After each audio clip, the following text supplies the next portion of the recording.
But as we can see, we're having quite the surge here. We talked yesterday about shouldn't sell at the moment it was at. I was getting asked a lot of questions. Unless it broke through there and showed that we were coming through that area bearish, we could still look at it with the weekly massively oversold. The monthly continues coming down. It allows the daily to cool off a little bit, not saying that it came all the way back down into a lower range, but we're able to come back down. Now, it's a nice push up. And right now, where we sit, it's fantastic. It's a fantastic way for this to settle here. And if we can not only hold or maybe continue on here, this was a nice recovery that we went through just now over the last, especially over the last about 8 to 10 hours. I'm just loading this up. It's, I think this is a good sign. We have December 9th, which I believe is the rate cut decision. We know quantitative tightening ended yesterday, which also is a good thing, but usually takes a little bit of time for it to go into a full-blown quantitative easing, so we're still waiting for that to transpire. I don't know why this isn't loading on YouTube. Hopefully it's not happening to everybody that my stuff isn't loading and you guys are in fact here. I think everybody is. But let me do the intro real quick. Good morning.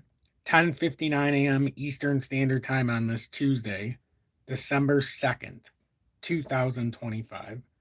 I'm XRP Future Millionaire, and I reside in the great state of Michigan. So, welcome in. I've continued on these consolidations to look directly at what I want, and either I let go of some things, and if I do, I put it into other things. I don't want to say exactly how much of everything I have because I think it throws off the narrative. Just I'm going to start saying I this is my token. I'm not a financial advisor. Losses can be sustained. God knows I've sustained them as well. It's not all roses and cherries and whipped cream on top. Sometimes there's the dark pits of hell, and you've got to kind of work your way through it. And a lot of times we'll find ourselves down 15, 20%, even in a spot position, as you're trying to build towards the bottom because you'll have these sudden drops. So even a good example is how it went down to $1.98 yesterday. Had you have bought at 216 before that happened, you would have been down 7, 8%, or about 10%. But now all of a sudden today, you're back to even or slightly above. That's not even a 24-hour turnaround. So it's all about perspective. Everything we said yesterday, that if we wanted to get back bullish, we had to do it in a hurry. We've done it in a hurry. And one of the most favorable things that probably went unnoticed yesterday is how Michael Saylor created like his own little reserve. He was actually underwater on his Bitcoin reserve, or his Bitcoin, whatever the fuck he calls it, Bitcoin treasury, whatever he was trying to say. But he was underwater for a minute. So like that didn't look good. So it's almost, let's just say, theatrical that it happened this way. It really is. But I'm not disappointed. I'll once again just kind of sum it up. On this list, aside from quant, I have. I mean, that's the best way to sum it up. CRO for the reasons I always speak about because, well, one, the treasury thing, but two, it's if you want to use the crypto Visa debit card so you can actually spend your crypto or turn your crypto into, spendable money on a Visa prepaid card, you can. But the rest, yeah, the rest are what they are. I'm the heaviest. And if you have to go portfolio weight, the heaviest holding, well, obviously XRP just by the fact of how much it's gone up, but actual money I put in is XDC by far. XDC by far. Algo is also pretty high up there with how much I've put into it. I have high beliefs there.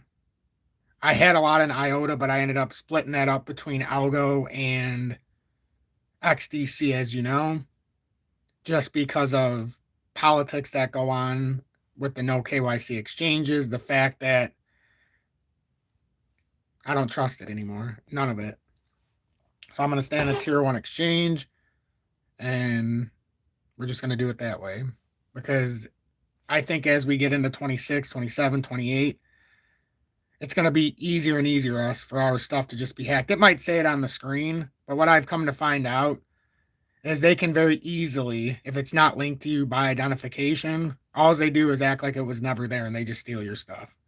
So no matter how much they say you have, no matter how much you think you have, I've seen it time and time and time again to the point to where it's like, how many times do we have to see this happen before we realize the next time it's going to be us? And it's happened to me, and it's happened, as you guys know.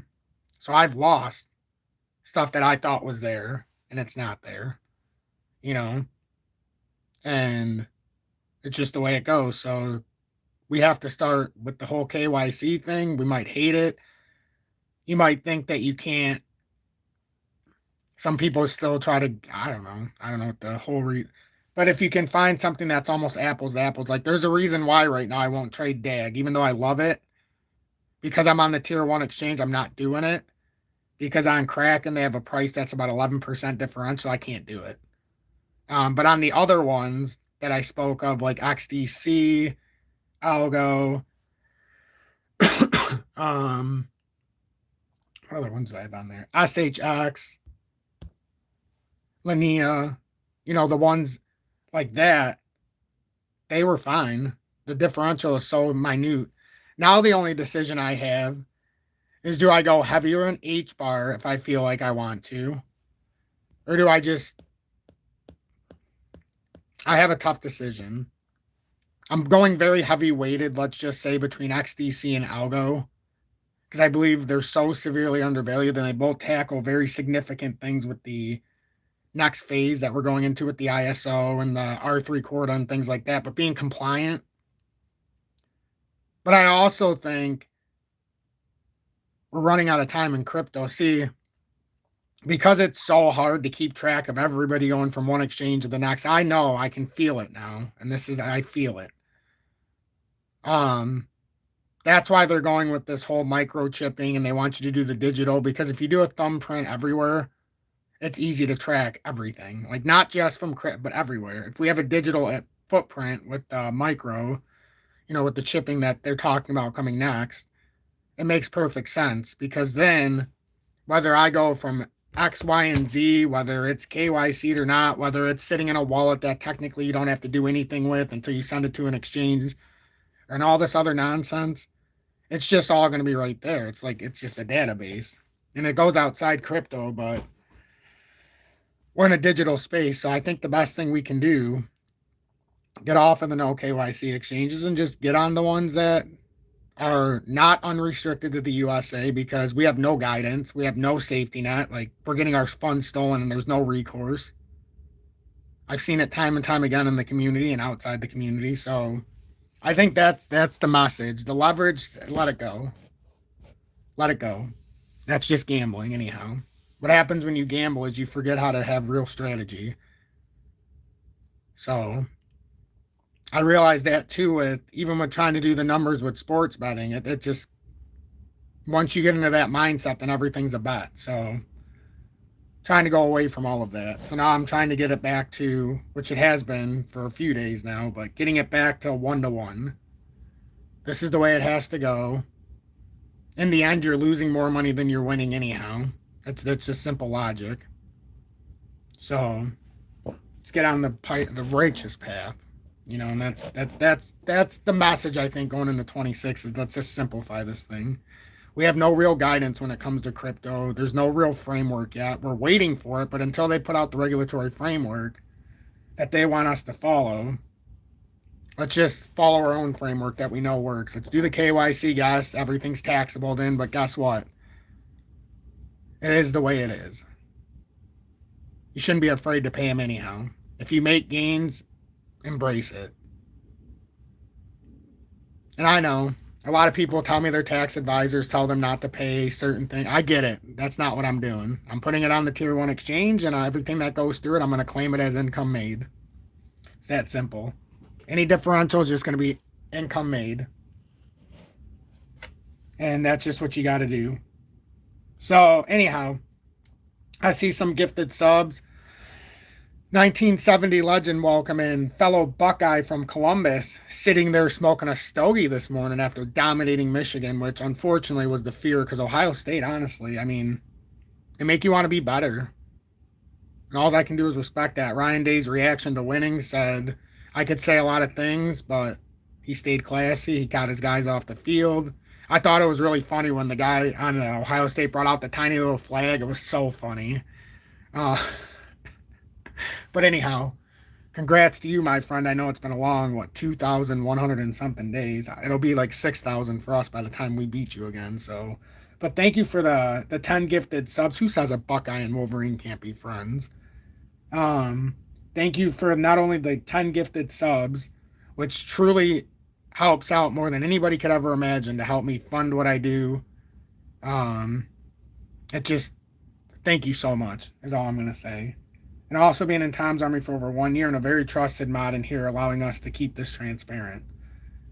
Some of you mods, they updated the moderator role. So as a managing mod, if somebody uses bad keywords, like somebody's trying to spam us during the live, or if you noticed keywords that are in my comments for my mods out there, if you see how they spam me with these stupid tokens, you can now put that as a banned word. So if they try to post that, it won't post. Now they get around it by switching the spelling. I found that out the hard way. But if there's enough of us watching, we can stop all the spam within the community. Can't do it by myself. There's too much. But with those 10 gifted subs, let's see.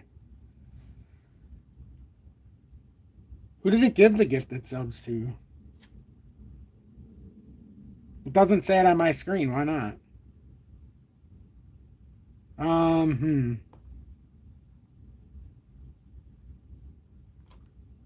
I don't know who got the gifted subs. I'm sure you guys know individually, but I don't know who got them. But thank you so much for that 1970 legend. Really, really, really appreciate that.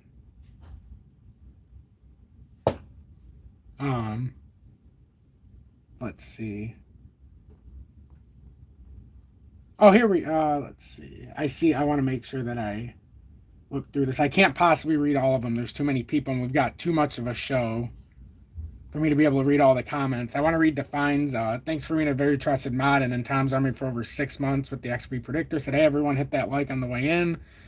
Consider subscribing and joining Tom's Army for the best technical analysis on YouTube every day. You are not in the Telegram. You are missing out. Why wait? I thank you so much for that. And yes, I have a lot of faith still in band. Defined. FYI. I seen your comment. My mind's been busy on my son because, obviously what he went through the last couple weeks it's weighing on my anxiety. So hopefully he's been good. Today's the second day back to school, but the fear is always there with him because things tend to change in a hurry. So right now, good. Let's see. Bright Future Freedom, thanks for being in Tom's Army for 3 months plus with the XRP Meteor. The Cannabis Podcast, Frankie Fresh, thanks for being in Tom's Army 6+ months with the XRP Predictor. And Frankie, I hope you and Janine are doing well and blessed, and I hope your hand is improving. I know it's been, but I hope it continues on the right path.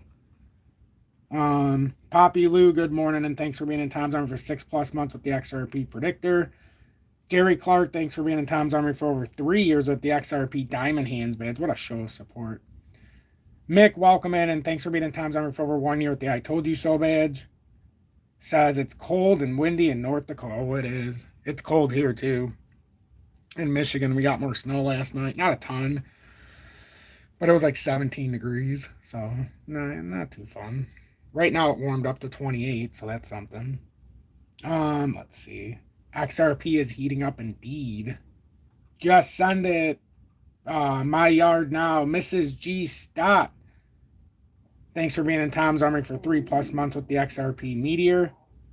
As my stomach is growling because I guess it's getting close to when I can eat again.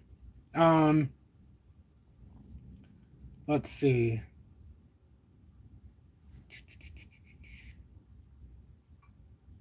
Bitcoin dominance on October 5th. John, welcome in, but it says Bitcoin dominance on October 5th was 58.5%. It's now 58.9. I'd say it's going to go to 135. Yeah.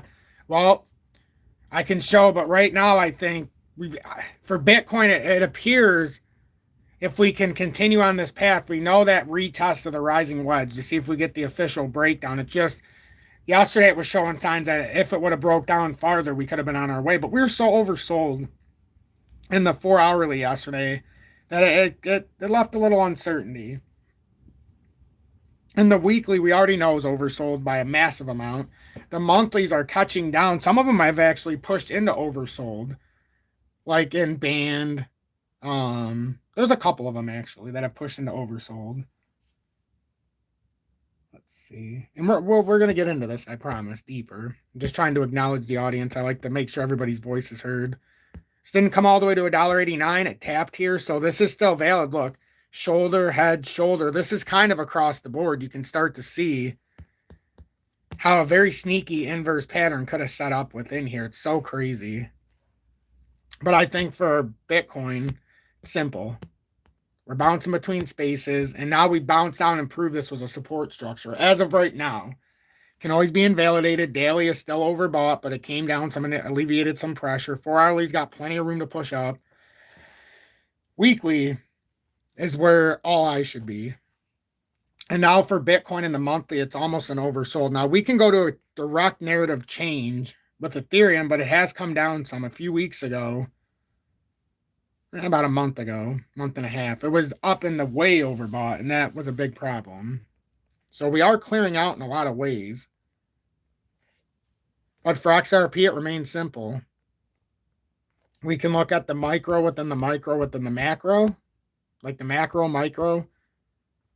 So if you go micro within the micro, that would be this pattern, but it's becoming ultra volatile, so you almost can't even use it, but you still can maintain consistency over here at 206. Even though it broke through, it pulled right back up. It'll be in the same daily candle if this holds true, I believe. Yeah, see, they're just wicks. So it held that support. And now, to get micro bullish, we need to get over and hold 214 roughly. I think it's 6. And yeah, they can be off by a variant, obviously. It's not going to be 100%. But it's a good guiding stone. And now it didn't break out there. So instead of 265, it breaks out here. Just from this pattern, now you're looking at about 10 cents less, which, whatever. We got a long ways to go before we can even get there. But that'll just end up being micro movement within a longer movement. Mr. Stott, welcome in as well. I see some are commenting. I didn't see the name. Well, in any regard, Mr. Stott, if you're watching, welcome in. And thanks for being in Tom's Army for many, many months here, along with Mrs. Stott. 3 months, 6 months plus. I can't remember if yours hit 6 months yet. Anthony Venegas, welcome in. Thanks for being a very long time viewer. Mark of the Beast, it would be. Crypto Minion, good evening, or good morning, and thanks for being in Tom's Army for over 1 year at the I Told You So badge. Josh Jolly, good morning, and thanks for being in Tom's Army 3+ months with the XRP Meteor, along with All the World Stage. Ken Augustine, good morning, and thanks for being in Tom's Army for 6+ months with the XRP Predictor. Kristen DeClerc, welcome back into Tom's Army for over a year, I can see, because there you have the is that the I Told You So badge? It sure is. Thanks for being in Tom's Army for over 1 year with the I Told You So badge. Thank you so much. And welcome back, Kirsten. I really appreciate it. Kyle Kupiak, good morning, and thanks for being in Tom's Army for over 1 year with the I Told You So badge, along with It's All an Illusion. Marici, over 6 months. Dan Marginal, over 1 year, or over 6 months. Dan Marge. I don't know, I said Margin, but Dan Marge, 3+ months with the XP Meteor. Luther, good morning. Mick Shoot, thanks for being in Tom's Army for over 1 year with the I Told You So badge. Of course, went liquid and everything is starting to have a reversal now. That's typically the plan by the market makers. Matthew, so when is a good time to buy back? Because I went liquid 2 days ago and didn't catch this pump. That's the, I can't answer that question for you. I don't know what your agenda was by get it going liquid. Like, And then it actually had a drop back down. So you retested that lower support. So I don't know what your objective was. Now there was the objective you could have sold and rebought, and you could have consolidated, obviously, or expanded in something. I don't know. Um, but you would have wanted to make sure if you were going to stay liquid that it broke through that lower threshold. And we talked about it yesterday, and it held over in that area perfectly.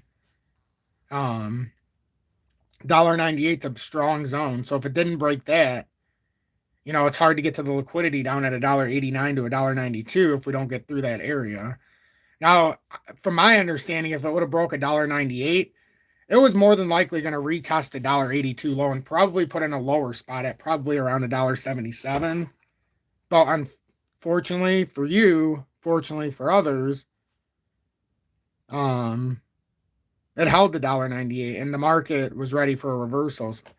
And it's dangerous though, when you're in and out and in and out. I talked yesterday how it's not a trader's market.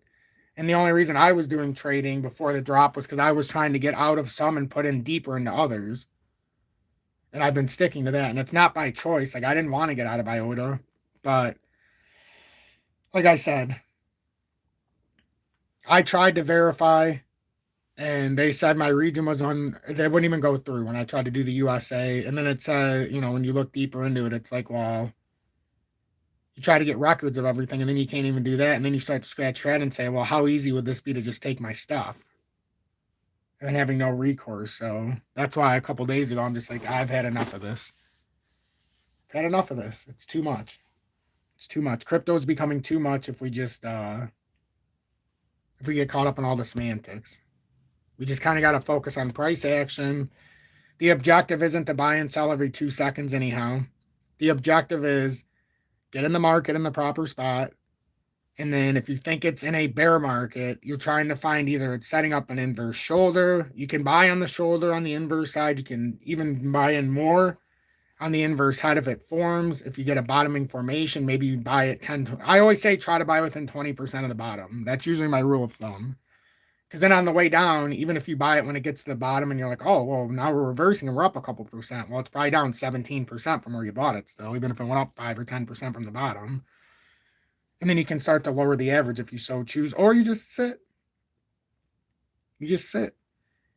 But that's why a lot of people they don't want to buy everything at once. They'll buy, hey, I got 100% let's just say you have $10,000.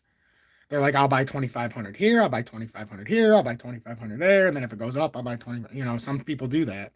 I can't do that.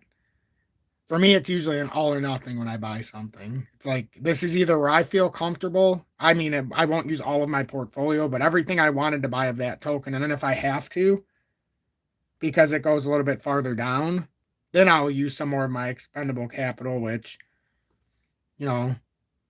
it's not really expendable though. Nothing's really expendable, but it's sitting there in a stable coin, let's just say. And yeah.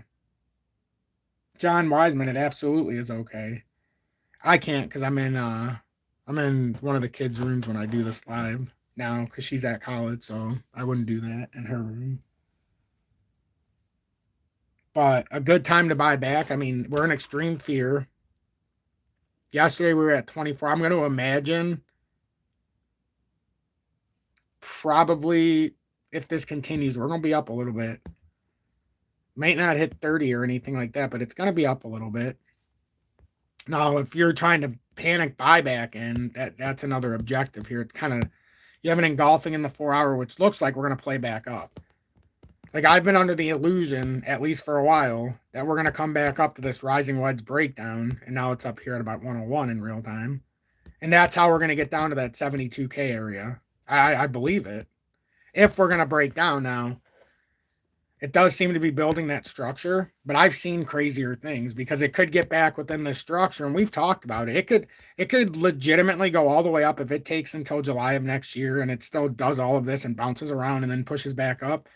You could legitimately end the rising wedge because it doesn't end until November of next year. That's the crazy part. So if we're going into a crypto winter, it ain't going to happen yet. It's going to happen at the end of this rising wedge pattern unless it hits it sooner and we break down. But we don't know yet because we haven't hit it yet. In fact, with what it's done, it could create this strange, very interesting with legs kind of pattern to where it could work itself back up. And ultimately, we do end ourselves somewhere back over here. We end up in that upper range. It's possible. The first part of my pattern was set. This is where we have to rebuild it. This is what XRP is also doing. I don't know. From what I seen before this cycle started, we knew we could get to about $3.80, which we got there. It was like 3.70. We got there.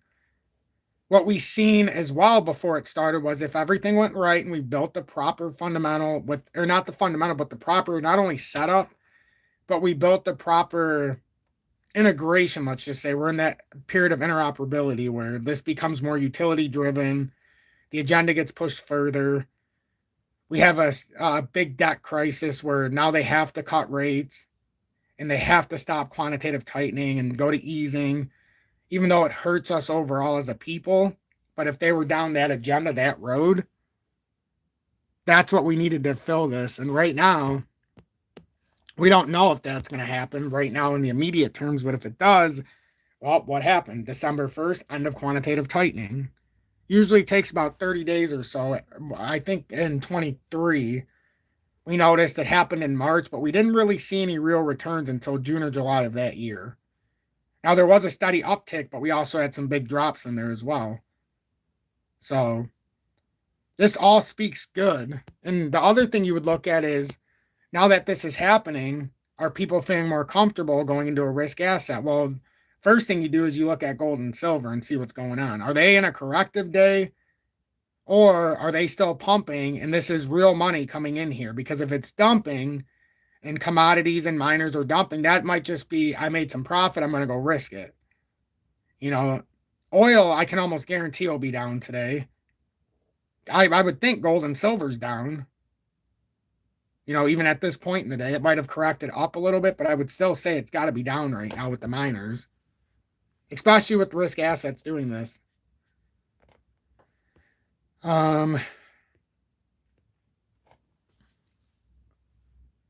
Oil's at 59.25, so it stayed under 60 now.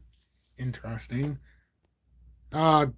Gold silver ratio is at 72.7. It's the lowest it's been in a while. Gold's down. There we go. That's what I was waiting. Down $53.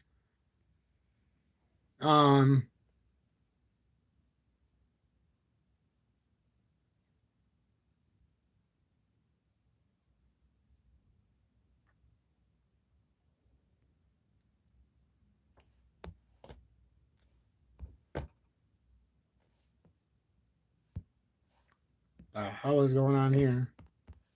They sneakily changed the thing. Interesting.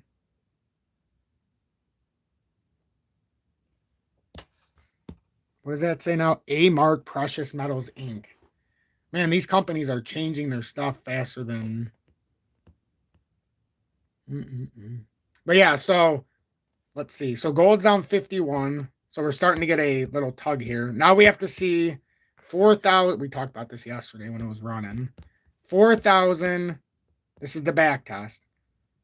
So 4,145. It either holds here, and then unfortunately or fortunately, it bounces up to 4,600. But this could be catastrophic for what's going on in the economy. But if they do announce a rate cut on the 9th, I mean, this could get ugly. Now, if it breaks down, I fully expect on a breakdown, if we go in real time, it's not a huge drop, but it's about $500, $600 from the top of this push at 37.09. And worst case scenario, I could see 33.20, but I don't know if that's going to happen. That's just worst case scenario. We're just looking at viability because we very well, believe it or not, you have to start building these in, and that's how you factor out. This is also how they end up creating the fan that they try to sell you, that you can do yourself. So look how it starts to fan out. So you have like an uptrend starting. You came off a different uptrend. Then you see if it builds. And then obviously if it breaks through this, that uptrend's invalid. And it did not create an uptrend. And we want to make sure it's not creating some kind of rising wedge and it doesn't come up farther. Because if it's doing a rising wedge, then maybe in the future, you go to future price action and you're like, well, maybe if it's a rising wedge, it could do something like this. And then if it is, this, this would come up. where's this at? This would come up and touch this, and yada yada yada, so on and so, you know. And then you start playing with the pattern, but you can't play at the pattern until we see how the fundamental setup builds. So that's what I'm waiting for. Silver, very volatile move. They're really trying to short the shit out of silver right now, and it's not working because there's a lot of money being lost by some of these. We're not even talking about millions of dollars. We're talking about like trillions of dollars that these people have. These entities, let's just say, bloodlines. And they've been controlling the silver market for a long time. Well, the only way you can't control it is if all the countries start buying all of the silver, and that's what's starting to happen. So it's is it back to 16? Well, that would make more sense.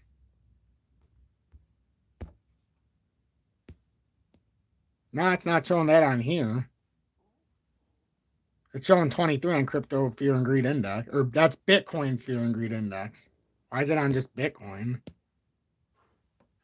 Or is it just showing Bitcoin as the face of it? Yeah.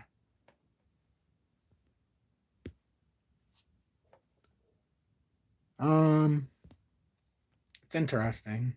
Curious about one thing too while we're all together. I want to see where the longs versus shorts are sitting right now. Pretty split, almost 50-50 on Bitcoin. Very little money to be moved, so it could go either way legitimately. Look how much it tightened up. Few $100 million, not even. What is that, $20 million? $20 million maybe. That could be targeted if it goes up. It's not even. There's no money to be made going up or down. This is literal no man's land. For Ethereum, on the other hand, could be setting up a short squeeze for Bitcoin with that kind of fundamental setup with the liquidity. That means it can pull it from either direction. That means it's going to go up and down very fast until it finds its way. Let's see. 33.21 billion short. I mean long. 31.78 billion short. So I mean there's not a lot of movement there either. There's a couple hundred million, but it's not a crazy amount. There's like 200, not even $150 million maybe that could be liquidated. That's not a big disparity. Let's see with XRP. Bitcoin's the telling one. Even XRP, look at that, 50.29% short to 49.7% long. There's not even any differential. What, $4 million? Yeah, that's money, but that's not a lot. That could go either way. Coin market cap has it at 16. Interesting. See, I always found some of the other ones to be more like volatile, so that's why I always use that one.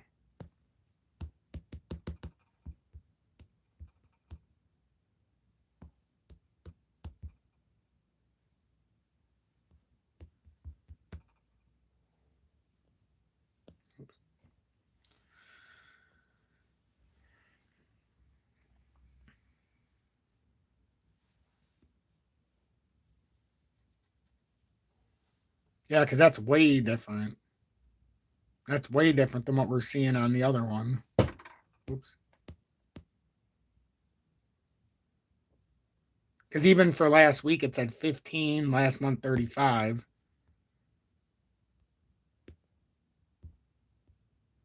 And then on here, last week you had 20, last month 37, yesterday 24. So, I mean, it's pretty close. This is probably just not, it takes longer to update, so that's probably the inner movements. Because this only shows you the update once every, 24 hours, I think. So yeah, I think that's a good point. So yeah, this is saying 16.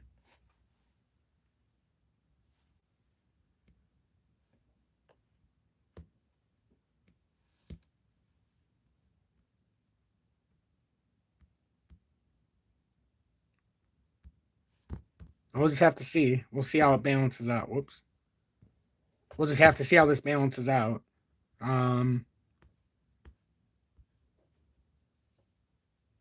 can see over the last year, and then we go all time. We're at like the lowest level, even if you go from an all time perspective. Look where we're at.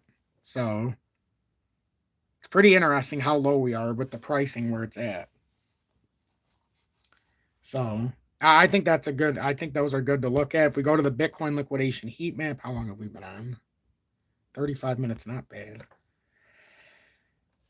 Because it's more about just a solo chart. We kind of got to look at these liquidation areas. And like we've talked about it, there's not a whole lot below us. You know, if we're going for these high volume liquidity areas, we got to work our way back up to that rising wedge resistance that sits. You're going to have to power through these areas, but look how much liquidity ends up building up in these zones. There's a lot of liquidity coming up to that 100, 101. And then when you get to that resistance area, it dries up. And then if you want to push out, you'd have to get way up here to pick up more. Down here, you've got some areas, but it dries up super. I mean, it does dry up quick, though, by the time you get down here. There's a couple thousand, you know, but we came through here. Look how much we cleared out. So a lot of this got cleared out until you get down to 83, because a lot more got built up. Let's go into the immediate. Let's go into the 72-hour. See what we started to build on the drop. That's where we can get a better indicator, too. Yeah, see, that's where a lot of this lower liquidity built. Because a lot of people see that 72K at minimum or 73K with that rising wedge breakdown. But, you know, sometimes when everybody sees it, that's what we keep saying. Like, some things are pointing to the fact that we're not ready to go there because we're so oversold in the weekly. The fact we never, to have a super drop like that, typically, when you break out of a rising wedge that we're trying to say is going to drop the price from when it fell out of it, you know, almost $30,000. And it did. It came down out of it almost 20,000 already. At least 20,000 from where we're trying to retest it. Even right now, it's down 10,000 from that level. So it's hard to believe that it's going to make that whole 30% move without validating the drop. That's always been my problem. Just like it was always hard for me to believe that XRP could go out into all-time levels without at least clearing out that FVG at $1. It was such a, because of the way we came up there and how volatile we were getting to $2, the fact we never came, even when we went all the way up to $3 and $3.20 and $3.50. Actually, at that time, I think it was $3.30. And then we came all the way back down and we come to $1.62. It's like, why would the trading bots, the trading algorithm, keep that open there? Because they know on the order books, it's going to come back down there some way, somehow. But if they go up and give the illusion of all-time highs and then getting into discovery, you're going to get a lot of people maximizing and capsizing on the way back down. And then by the time you get to the real dip, you're going to hear it. I want to buy, but I don't got no money left. You know, I made money, but I lost it all. Been there, done that. Too many times to acknowledge. Trust me. I don't have the knowledge I have now because I was a good trader in the beginning. Oh, it's quite the opposite. I let my emotion dictate everything. I think it's safe to say we really need the government to clarify all the crypto laws. See, here's the disparity. Crypto was supposed to be a way for everybody to move money. It was supposed to like kind of go around government regulation, the tax laws and everything. But as we give more and more regulation, we get more and more clarity. Now, the one thing about regulation and clarity is they're going to make it easier for us to track our own taxes. Because right now, it's a pain in the ass. Let's just call it for what it is. You got to get a tier 1 exchange. So at least when you send money to it from anywhere it comes to, you can at least do a stockpile. And then if you don't know the differential, you just claim it as, I made that money.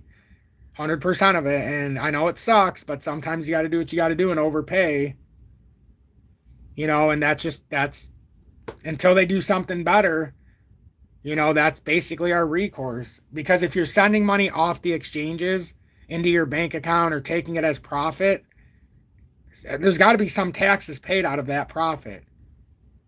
Whether you have to say you traded and made $100,000 or you say it, you know, that's the differential. So I got to, however you do it, make sure if it comes out of your account and it hits your bank account at some point, you know, you figure out a way to cost adjust the basis. And a lot of tax attorneys, and I know I've heard it from a lot of viewers, telling people like, don't worry about that because yeah, you can send it as a store of value. So your tether movement and all. I don't care what they say. Just make the attempt to try to make it right and pay your fair share. Even if you don't think it's fair, not trying is the worst thing you can do. So at least try. And I know it's hard because there's a lot of things that are not, they don't come up. I can't get documentation. In fact, I've had money stolen from me out of crypto, as you know, and there's no recourse. The exchanges act like you don't even exist. So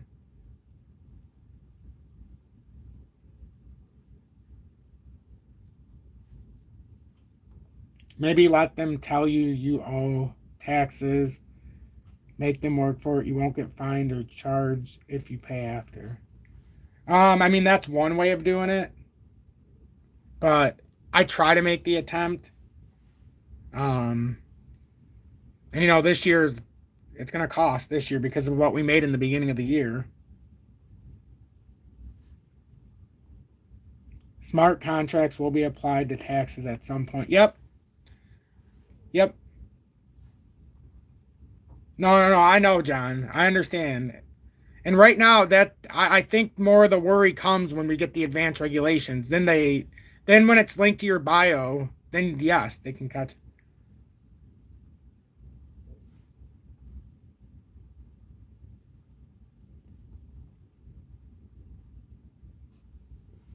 Um, no, like here's the thing, like 1970 legend, you have to try, even if it's not clear. You've got to try to. If there's a cost difference, and you're like, oh, I made $70,000, you gotta pay taxes on that money. This however you gotta claim it, whether you do it as earned income, credit, or crypto, because it's not clear. That's up to that's what we don't know, but you still have to try. Define with your social presence, you are saying the right thing, even though I don't agree. Yeah,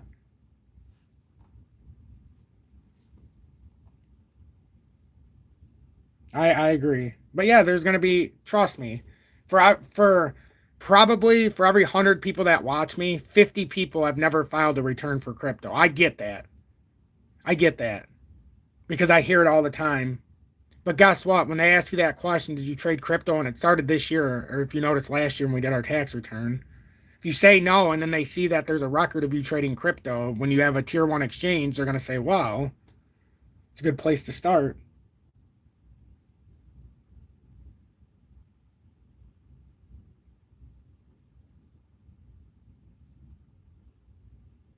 Um, John, that's not my department. I try to give good advice. A lot of people don't agree when it comes to that, but I'm sorry. That's my opinion. I'm not a financial advisor, but I do try.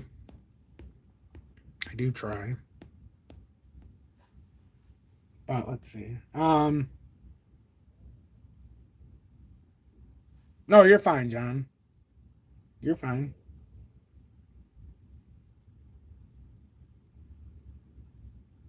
Yes, they are, Steve. I found that out the hard way because a lot of people don't file crypto returns. I was shocked to find out how many. It's almost a little nerve-wracking to know how many people don't actually file anything when it comes to crypto because they say it's like a store of value or it's whatever. It's a way to move money.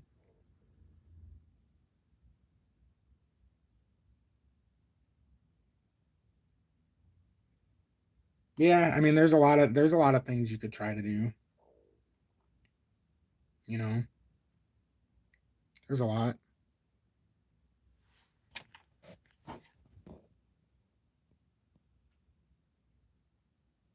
I haven't in 12. Yeah, see, that's what I mean. Like a lot of people haven't paid. That's what I mean. Like there's somebody for 12 years hasn't paid taxes on them. That's what I mean. But let's not get that out there for everybody to make that noted.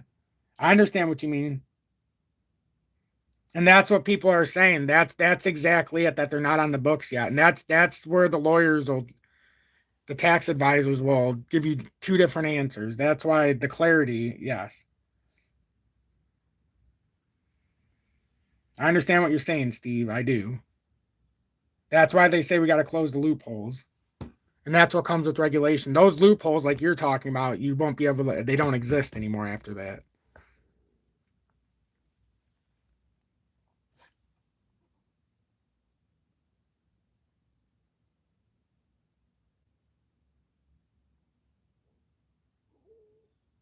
Trust and borrow against yourself.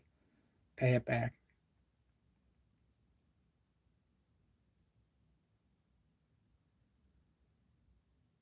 Nope. You don't fight anything.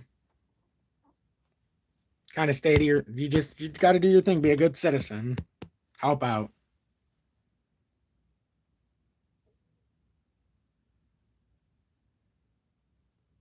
Nice. What if you haven't paid yourself?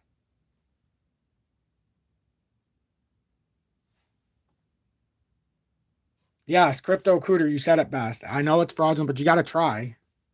The people that get in trouble aren't filing their returns at all, for the most part. And then if you do something wrong, you'll know.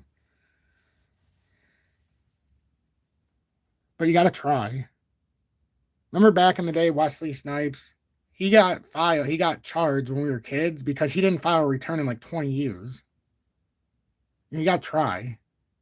Like every time they try to give me money in my taxes, I never take them. I let it regurgitate to the next year. And then one year I had to owe a lot, and that money was sitting there. I never have them send me a check. I never give them a bank account to send me money. So if I get a return from the government, it's as if it's not my money. I never take it. But usually I owe money. This year I'm going to owe a lot of money. It's my biggest fear. Um, let's see. Be a good citizen. Is this for real? Come on, man. Read between the lines. What do you want me to say? You want me to tell you to go get yourself in trouble? But this is what I'm saying. You can look on here and look how many people aren't paying crypto taxes. Like it's a lot of people. No matter when I bring it up, you've got 30% of the audience that says I haven't filed ever for. It's like that's news to me.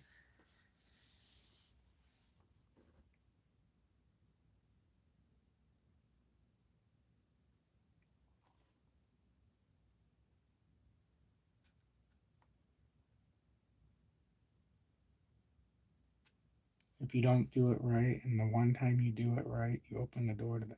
Yep, that's true. I was even talking about crypto. When has the government been?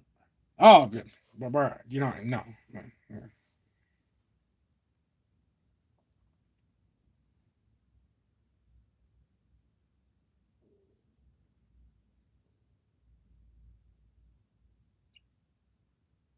People buy crypto with their money after the government has already. I mean, yeah. I mean,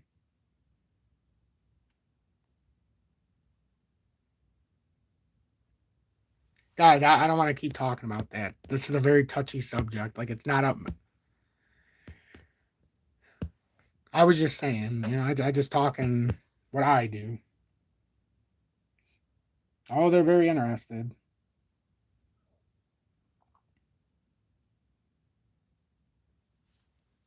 But look at this. Nice reversals taking shape here in crypto, at least. Nice reversals taking shape in crypto. Not too bad, honestly. We got to come up here, though. First resistance, if we actually push up this way, would be 230 or 239-ish in real time. We've still got this broadening wedge playing out. I mean, this megaphone pattern that still, I think, is bullish unless it breaks down. So we've talked about how we could come lower. If it breaks down, yeah, it's a problem because then you can come down to the depths of despair. But don't acknowledge it like we're going to the depths of despair until we break this down. Right now, the pattern is our friend. Pattern is our friend.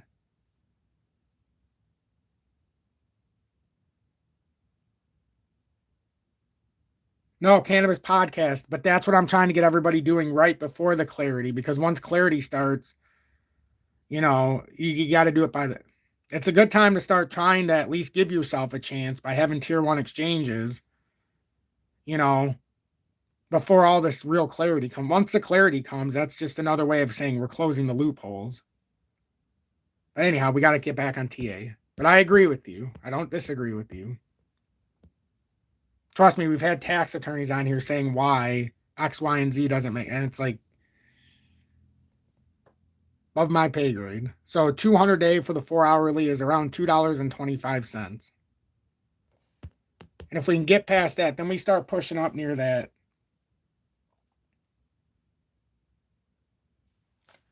we have this push up. If we can get above the 200-day, well, I think it's targeting $2.39, but overall, I think we are still pushing toward this megaphone resistance, which in real time, if we drag this along, let's move this. $2.63 approximately. Or 264. Still 265, but it's right there in that area.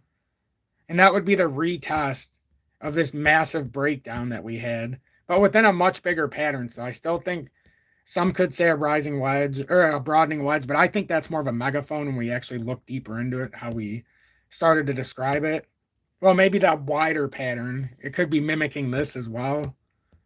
So maybe it is an all-time, unless that's a wedge, but it could be just a megaphone, all-time megaphone pattern right here from this push out. And then the small pattern is mimicking it. And the only way this is going to happen, though, if we're honest with ourselves, is Bitcoin has to come up to 101K to make that happen. If we come to 101K, I think XRP should come up to 265. And if we get over 265 and hold, yeah, we start to push into some bullishness. But we still have to clear a push up to around 292, I believe it is. But yeah, it opens up the door to something bigger.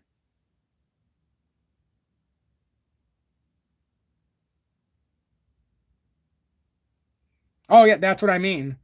That's why they got to get rid of the no KYC.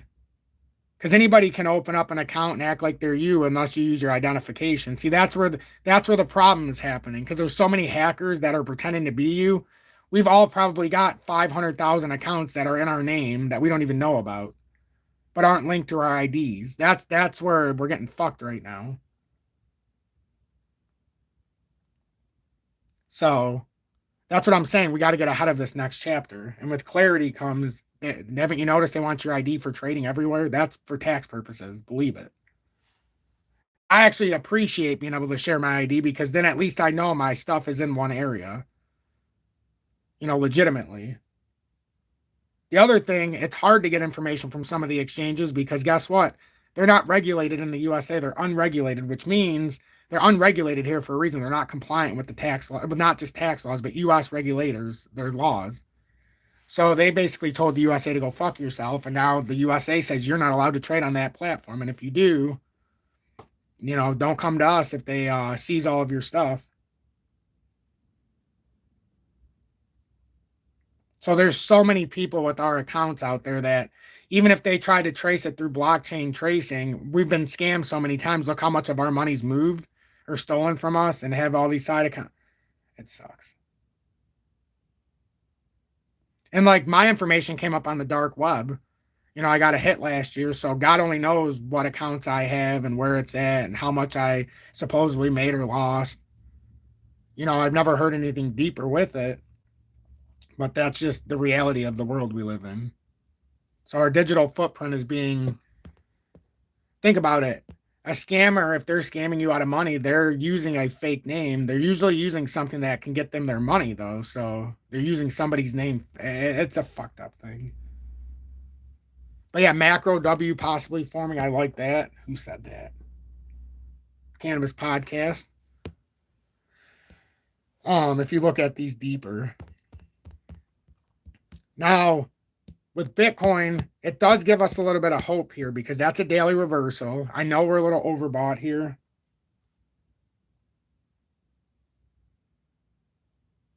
Why are you keeping crypto on an exchange? Because you are trading it. Yep.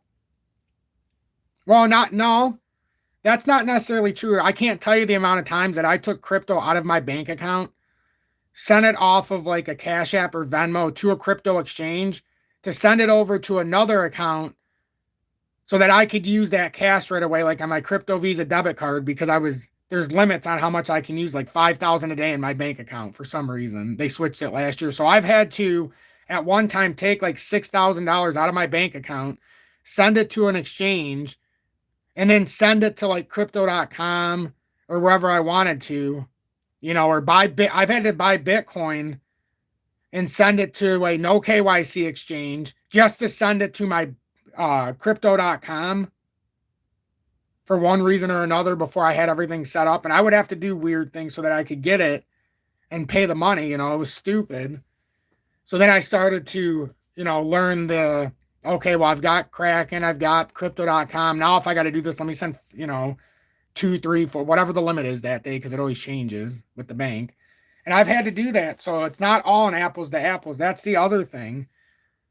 Like, I've put money on the exchanges not to be traded as a real crypto, just to send it faster than, like, I've sent Julie money like that. She sent me money like that in the past.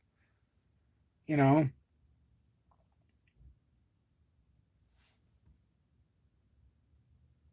I got scammed and my main exchange gave me every cent back in under a week, made me think um long and hard about what I knew. That's what I keep saying. Like everybody shitbags the crypto.coms and the Krakens and the Coinbases.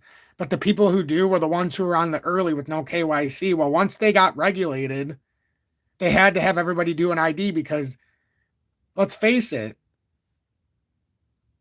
the easiest way to have all your stuff linked together is with your ID, with your face. There's too many scams in crypto. So I started thinking about this long and deep and I said, you know what? I'm going to do my best because I've been scammed out of money too. And I got scammed on the crypto Visa debit card for like $1,700. I've talked about it. And within 30 days, it took a minute because they had to switch over everything so my prepaid funds were safe. But within 30 days, I had a new card and the money was right back in the account. It was stressful because I didn't know the process. But it was all put back because crypto.com has a feature. Yeah, you pay more, but they have the backing.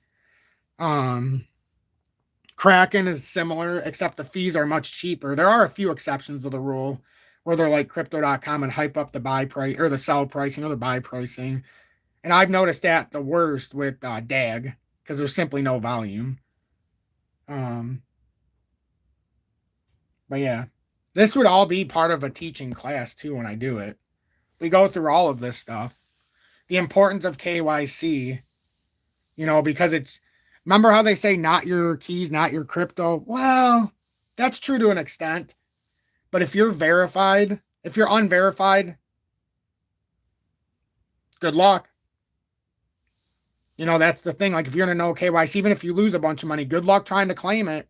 That's the other side of this. A lot of losses you can't write off if you're going through an OKYC because they're unregulated in the USA. So trying to do it, they're not even going to acknowledge it.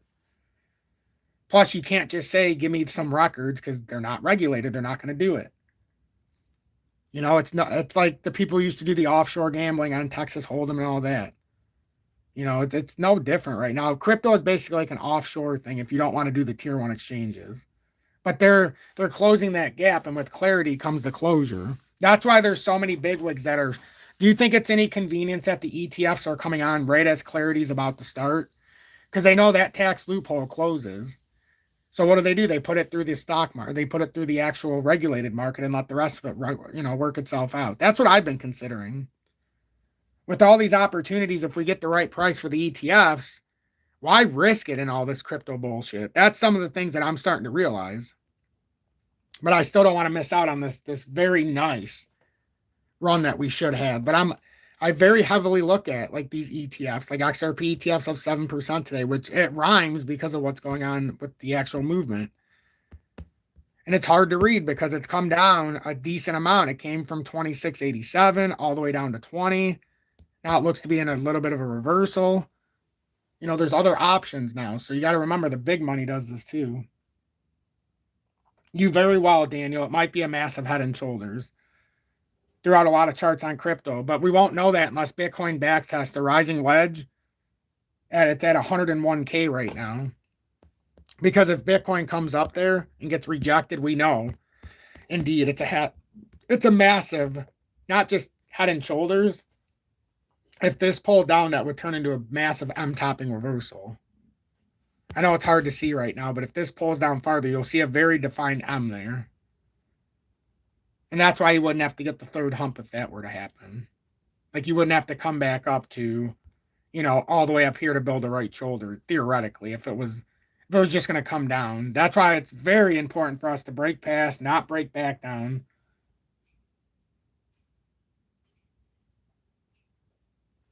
So,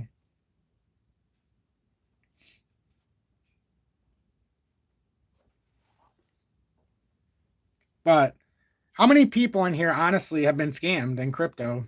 Raise your hands. Not by choice. And I was on one of them, which is why I won't use it anymore. It was Uphold with Julie. Like that.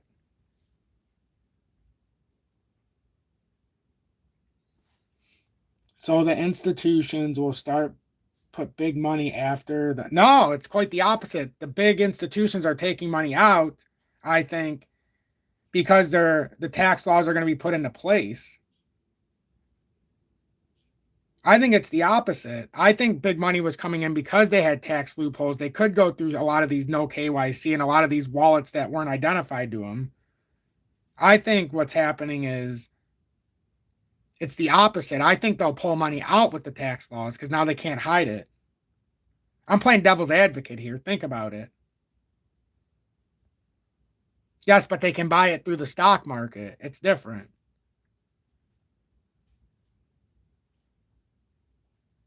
Oh yeah, it's not even just there. Lobster I got scammed on years ago because they early infant stages when you didn't realize that they had scam tokens that were in place of the real token.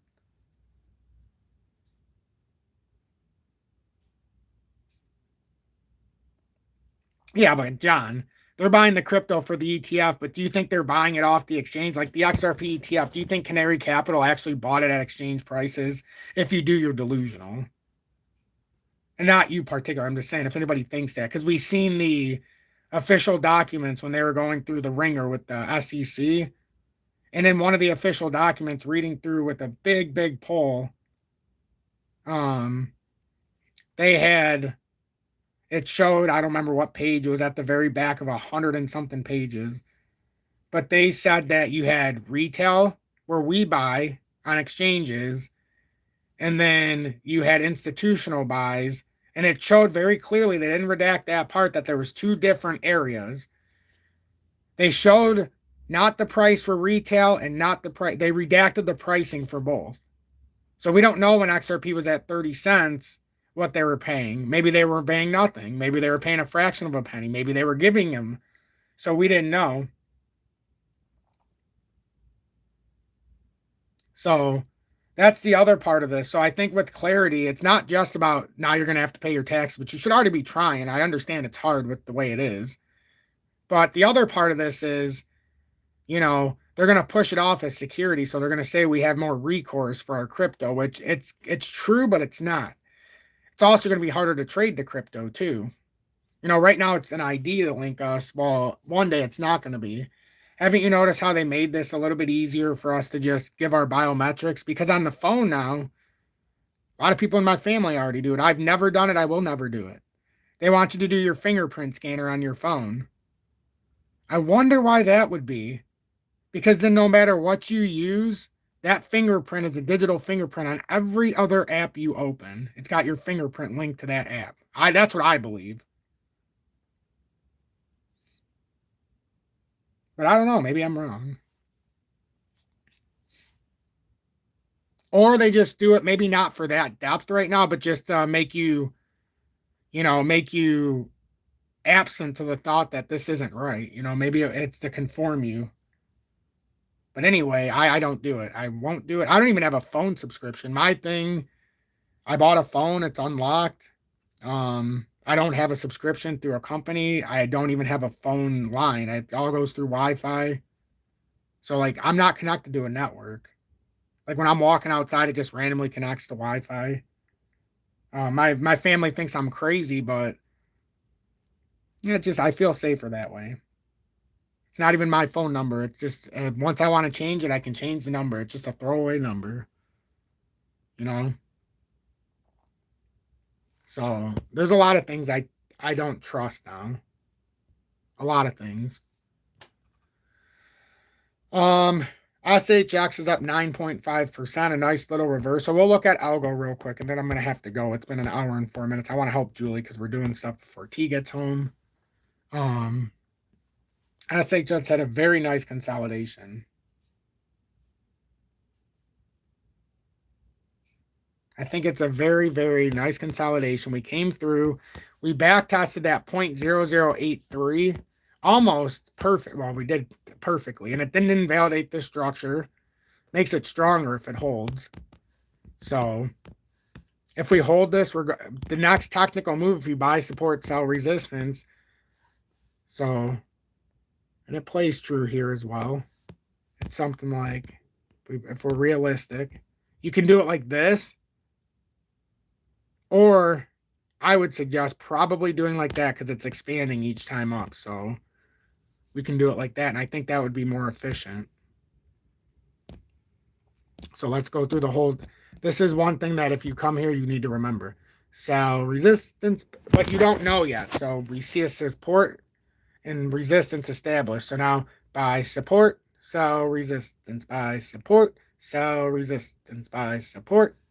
Anything under that setup is considered a on sale until it proves that area is no longer support, or the top. When you hit that resistance, it's considered the top sale unless it breaks that resistance and starts as a bullish continuation. I made this chart for Steven with the potential here back in November of 2024, and it's reaching potential now. It came all the way up, and it's building this formation that we had set up long ago, which makes me very happy. So yeah, that's what you have to look at there. And then real quick, algo, and then I want to look at XDC. Algo's up 6.87%. It's my big dog in the race. Besides, my biggest dogs in the race by what I put in financially is XDC, and it's close. Algo, I've put more money into, but not by a lot. I might have 3 times as many tokens, but the price is almost 3 times less. So, but I have a nice, and I mean, it could lose me a lot of money. Who knows? But it's a, 100K tokens, and then you can do the math for XDC if it's 3 times more. I just don't want to talk numbers anymore. I just want to talk tokens. Because then someone's like, well, I only have 1,000. Is that not good enough? It's great. The point is you have the token. So 15.6 cents if this continues. And it didn't come all the way to support here. It actually held. So now we look at this and see what is going on.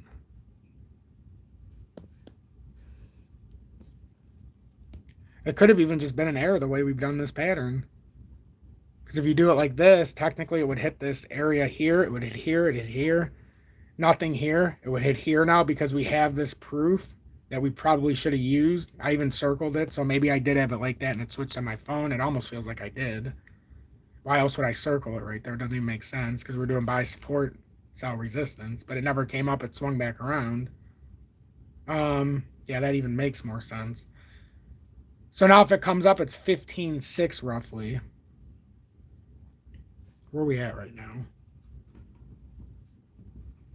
13.9. Wow, up 7.2%. That's a pretty nice move today. Nice bottoming formation. Perfectly. Big W in the micro. Pushed up like it should. Assuming the 2 and 4 hourly is going to look, I was going to say 2 hourly is probably way overbought now. 4 hourly is pushing up. So, I mean, if this continues up, you would expect to retest the 200-day and the 4 hourly, which conveniently sits right at the resistance of this current formation. So right now, remember 2 factors. This is the best way to look at this, and this is something that you would learn in a class setting as well. You have a high and a low. So you have a low, another low, a lower low. What's this? Another low. So, and it doesn't seem like it, but you still made another low right here. Barely. But you continued the series of lower lows. Barely, but it's there. And then you have lower high. Let's see where these are. Just to make sure I'm not lying. High, lower high. Another lower high. Now we'll see if we come into a series of lower highs. So what you want to make is a higher high before this breaks down, because technically they're breaking lower lows and lower highs. You want to make a higher low, a higher high before this pattern breaks down. That's basically what we're trying to do. So we are looking for a bullish signal, which would be to make a higher high, which in this case, we would have to be like above 19.3, which lines up where? Above this resistance in the pattern. It lines up perfectly.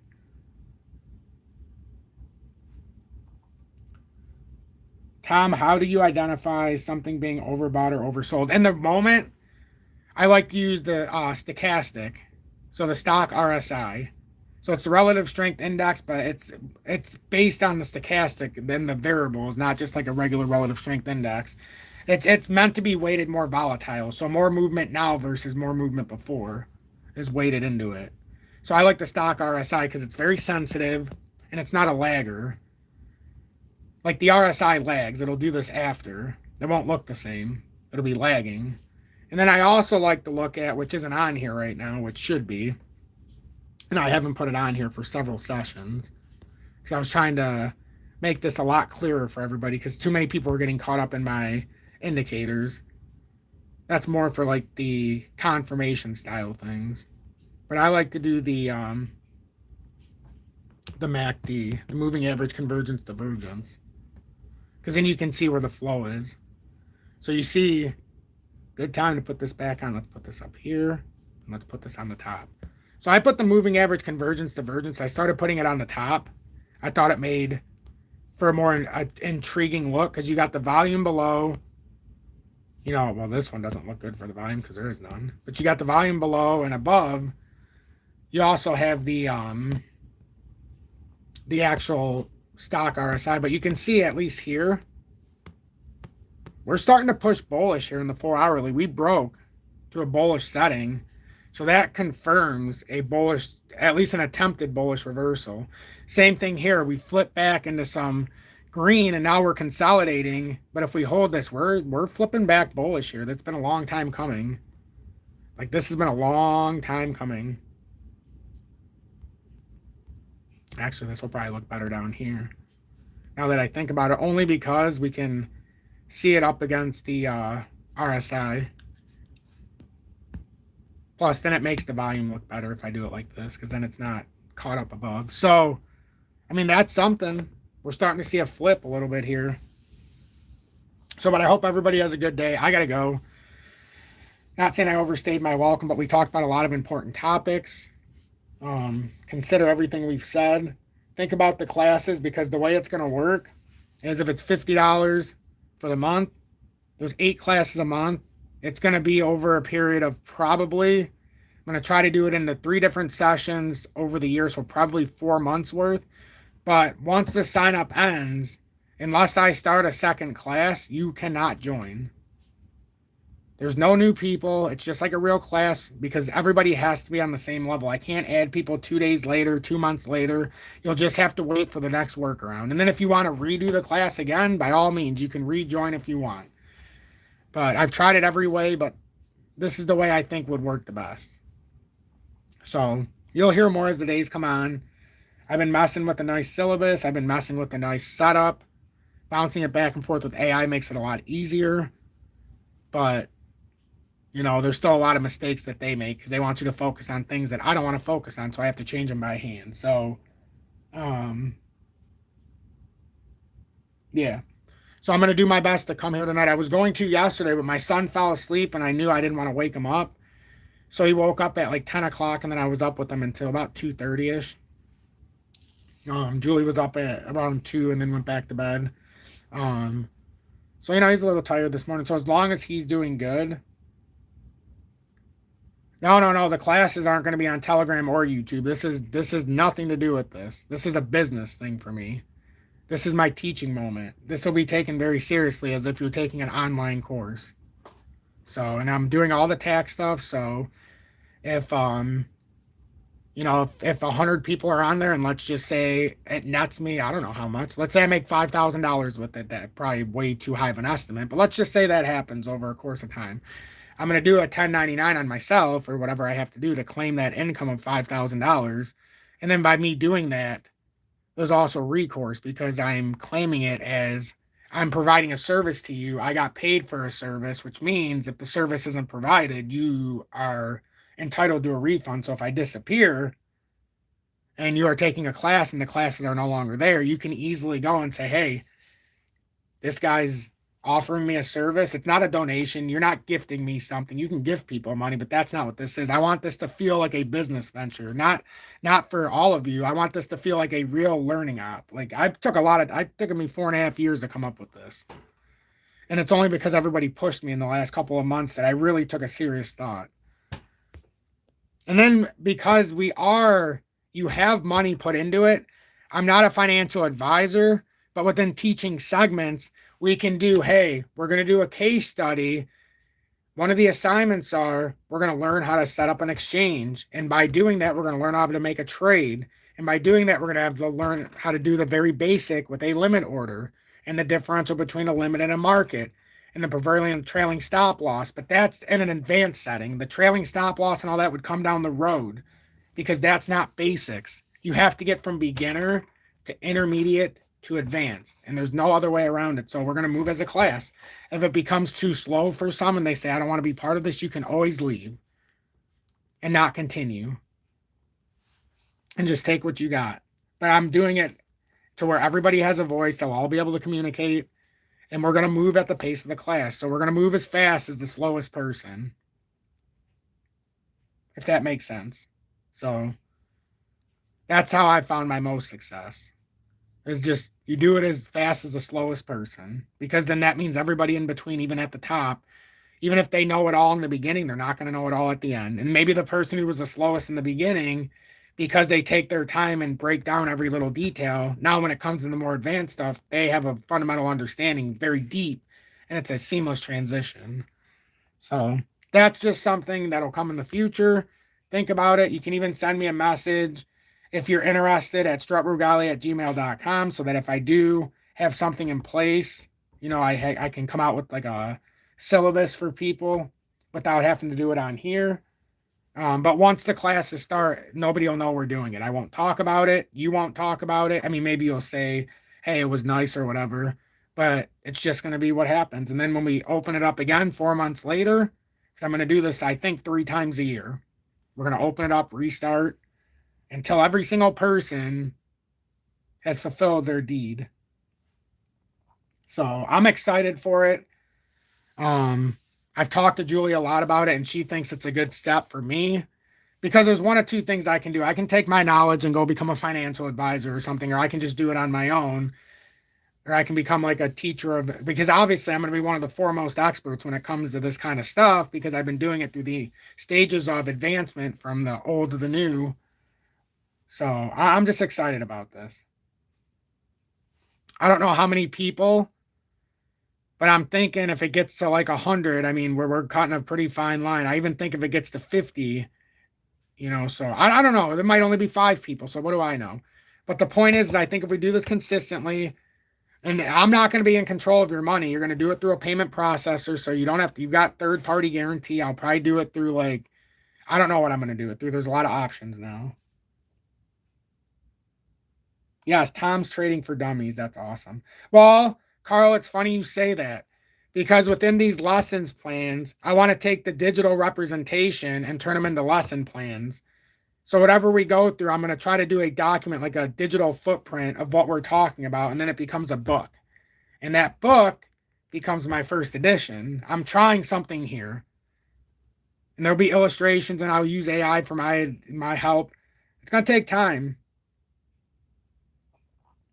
Going to take time, but I think this is a good way to unify us all in the same line of thinking. I can only do so much on YouTube, but it's not going to affect my YouTube. Like this has no, I had two choices. One, I could try to do what I do here and do it on other social media platforms to try to generate more exposure, more income, because I don't like to do paid sponsorships. That's an avenue I can talk about later, but I'd rather work for it. So instead of them giving me sponsorship money, I would rather just teach a class for anybody who wants to learn, and then we'd start to build it, and then it becomes a bigger entity. And then, so yeah. So email me if you're interested. Talk to me in the Telegram. At me. I haven't been as present as far as communicating with everybody in the Telegram. I've dropped what I needed to in my own section, but that's by design right now because of what's happened with my son. But he's doing better now, obviously, but we pray it continues. But yeah, so I've had a lot of time to think about this, and this is what I want to do. I had an awe-inspiring moment, and it was more of let's stop with all the other stuff and let's get back to the basics. And it doesn't get any more basic than understanding the fundamentals. So